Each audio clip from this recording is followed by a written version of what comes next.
أهلا بيكم.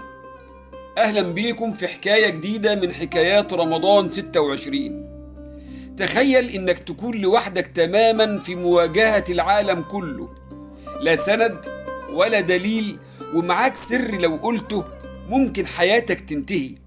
دي مش قصة من الخيال، دي قصة الست اللي ربنا اصطفاها وطهرها وجعلها آية للعالمين. النهاردة هنتكلم عن مريم ابنة عمران، قصة الطهر اللي بدأ بنذر وانتهى بمعجزة هزت أركان التاريخ.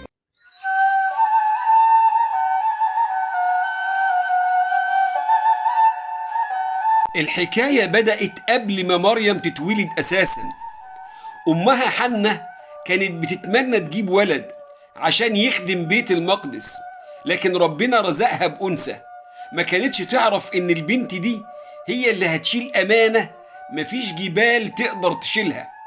كبرت مريم في كنف نبي الله زكريا عليه السلام، وفي كل مرة يدخل عليها المحراب كان بيلاقي العجب، رزق في غير وقته وفاكهة في غير أوانها، وكأن السما كانت بتبعت رسائل مبكرة إن البنت دي استثنائية. وفجأة وفي لحظة خلوة بيظهر ليها بشر سوي، تام الخلقة وسيم المظهر.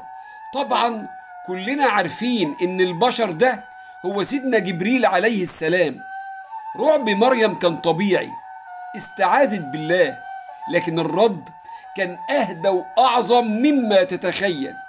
إنما أنا رسول ربك لأهب لك غلاما زكيا. طب إزاي وبأي منطق؟ مريم ما كانتش تعرف إن كن فيكون ملهاش علاقة بقوانين البشر. اللحظة دي كانت بداية المعاناة وبداية المعجزة في نفس الوقت. أصعب لحظة في حياة أي ست هي لحظة الولادة، فما بالك لو كانت لوحدها وتحت ضغط نفسي ملوش وصف. مريم وصلت لمرحلة من الألم خلتها تقول: يا ليتني مت قبل هذا وكنت ناسيا منسيا.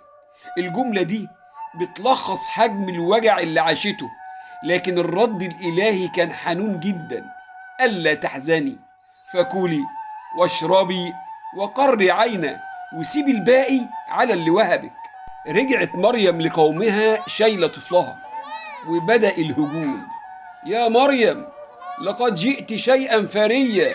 الكل مستني كلمة، الكل مستني تفسير، الكل مستني تبرير، لكن مريم اختارت الصمت. أشارت إلى الطفل، وبكل ثبات نطق الرضيع في المهد عشان يعلن براءتها ويعلن للعالم كله إن مريم مش بس طاهرة، دي اصطفاها الله لتكون أم المعجزة. قصة السيدة مريم بتعلمنا حاجة جميلة جدا: إن ربنا لما يحطك في اختبار صعب بيكون بيجهزك لحاجة أعظم بكتير من خيالك. الطهر واليقين هما اللي خلوا اسم مريم هيفضل مخلد ليوم الدين.